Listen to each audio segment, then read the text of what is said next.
Naam, na mwalimu mkuu wa shule ya upili ya Butere Girls kwa jina la Jennifer Omondi inasemekana kwamba huenda amekuwa transferred kwa shule ya Wajir Day School iliyopo katika kaunti ya Wajir.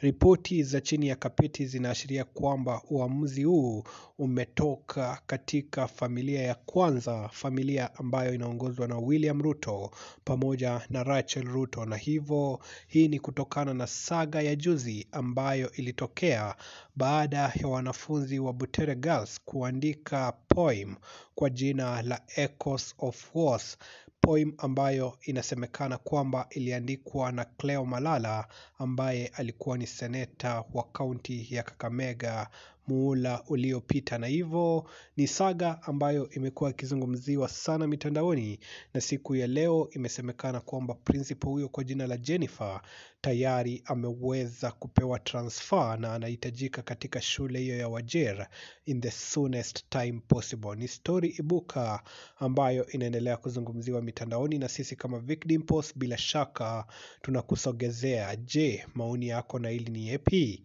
Hebu drop comment yako.